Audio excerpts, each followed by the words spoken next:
হাতের লেখাটা কি সুন্দর গো। জানো মা, গ্রামের স্কুলের দিদিমণি বলতো যার হাতের লেখা ভালো তার মনও ভালো। তোমার তো সবে ক্লাস 1, এখন থেকে রোজ অভ্যেস করলে তোমারও হাতের লেখা ভালো হবে। আমার বন্ধুর হাতের লেখাও খুব ভালো জানো।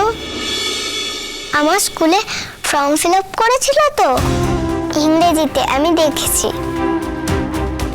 ফর্মে কে সই করেছে? অনিরুদ্ধ। কোথায় সই করেছে? বাপের জায়গায়। ও কি তোর মেয়ের বাপ? ও মা, এখন তো সকাল হয়ে গেছে, আমাকে গান শেখাবে না? না শিখলে আমি স্কুলের কম্পিটিশনে গাইবো কিভাবে? এখন না মা, স্কুলে যেতে দেরি হয়ে যাবে। না, তুমি তো বলেছিলে শেখাবে। একটুখানি শেখাও, তারপর স্কুলে যাবো। দেরি হবে না দেখো। আচ্ছা বেশ, আমি আগে গাইছি, তারপরে তুমি গাইবে, কেমন? তুমি কেমন করে গান করো হে গুনি, আমি অবাক হয়ে শুনি, কেবল শুনি।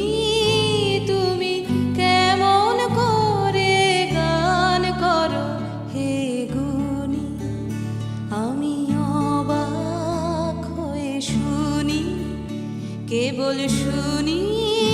তুমি কেমন করে গান করো হে গুনি। কে গান গাইছে? এত সুন্দর গলা, আওয়াজটা তো আউট হাউসের দিক থেকে আসছে মনে হচ্ছে।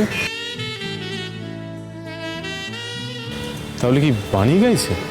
সুরের আলো ভুবন ফেলেছে, সুরের হাওয়া চলে গগন বেয়ে। বাণীর এত সুন্দর গলা, জানতাম না তো। বহিয়া যায় সুরে সুরধুনি।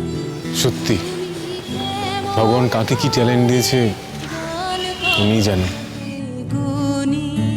যদি ভবিষ্যতে সুযোগ পাই বাণীকে বলবো তোমার গলাটা খুব সুন্দর।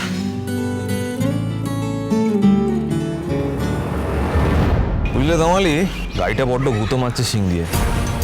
বাছুরটাকে দিয়ে গাড়িটাকে কন্ট্রোল করতে হবে। একবার বাছুরটার ব্যবস্থা হয়ে গেলে গাড়িটা আপোষে সাইজে চলে আসবে। বুঝতে পেরেছো তো? একেবারে জলের মতো পরিষ্কার। টাকা হাতে পেলেই সব বুঝে যায়। তবে বাছুর সামলানো বহু ঝামেলার, বুঝলেন? বাছুর সামলানো একটু ঝামেলার কাজ। সোজা কথায় বলবে তো এক্সট্রা টাকা লাগবে। কত লাগবে? 500 পাবে। এই কাজটা বললাম সেটাকে ঠিক করে করো, বুঝতে পেরেছো? তারপর এক্সট্রা টাকা পেয়ে যাবে। যাও।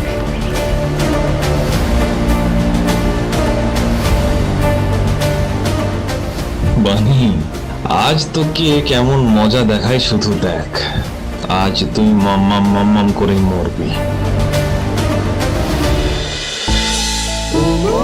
ও মোর দরদিয়া, সোম থেকে রবি প্রতিদিন সন্ধে 7টায় স্টার জলসায় ও জিও হটস্টারে।